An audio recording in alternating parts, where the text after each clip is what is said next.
Hi, my name is Lisa and I'm the chef with Revive Wellness and MyViva Plan. Today we are making blueberry breakfast cookies. You heard me right, we're making cookies for breakfast.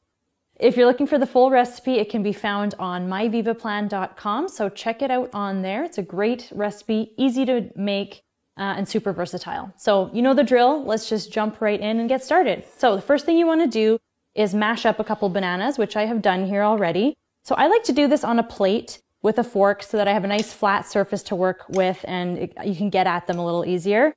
I use just kind of nicely ripe bananas. We're not looking for bananas that are, the ripeness you'd use for banana bread, like really brown. But obviously you don't want green, crunchy bananas either here. So we're using kind of the ripeness of a banana that you'd want to eat. So that's what you're looking for. And I just mashed that up here. So we're going to transfer that now to a mixing bowl. You can also just mash them right in the bowl with a potato masher if you want. Whatever works for you, works for me too. Okay, so I have that in there. And then I'm going to add a few other ingredients here. I have some peanut butter I'm going to add here. This is just natural, unsweetened peanut butter. Feel free to use whatever nut butter you want here. It'll all work just great. Use your favorite. So this will add some nice protein, some staying power to our breakfast cookies here. Also helps to bind everything together. The bananas, of course, add some sweetness, add some more fiber, some vitamins and minerals, all that good stuff. And then I have some honey that I'm going to add here as well, obviously for some sweetness. If you want to make this vegan, you can use agave nectar. You could probably use maple syrup as well. It is a little bit more thin in consistency. And it's not quite as sweet as honey. So you might want to just bear that in mind when you're making this recipe, but I don't see why it wouldn't work out. So give that a shot and see how it goes. And then some vanilla. We can't make cookies without vanilla, of course. So a teaspoon of that, we're going to put that in. And a teaspoon is always, a suggestion. I always do a little more than a teaspoon because it's just what you do. Okay, so I'm going to mix that up. At this stage, it's going to be pretty sticky. It might not mix perfectly at this stage, but that's okay. We're going to do kind of our best and just get it kind of mixed together-ish.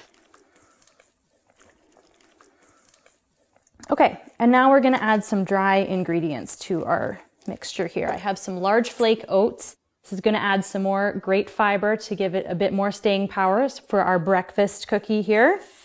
And it, of course, binds everything together as well. I have some salt and some cinnamon for some more flavor.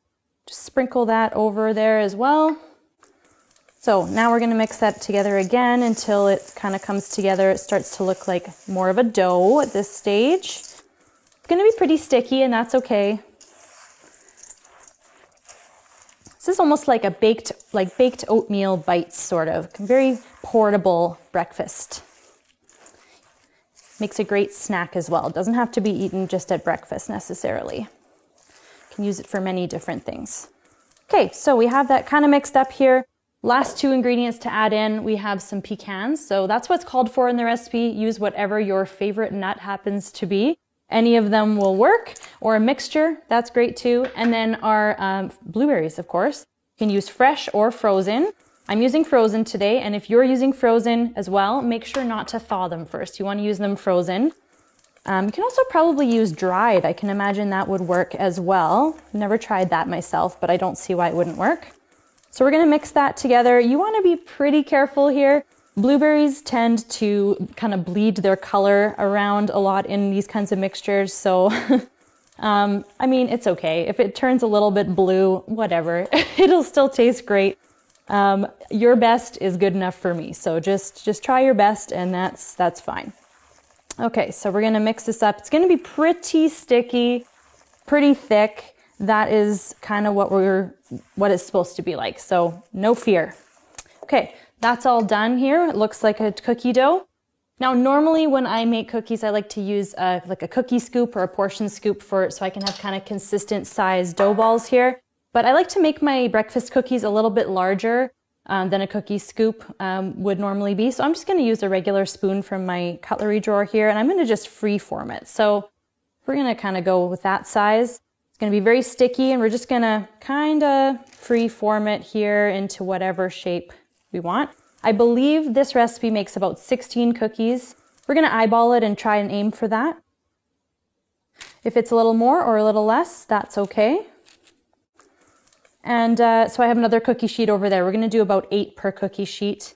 So I'm gonna finish this off. I'm gonna bake this in a 325-degree oven for about 15 to 20 minutes. We're gonna put them on a cooling rack after that, and then they are ready to go. So I'm gonna bake these off, and I will show you what they look like when they are finished baking.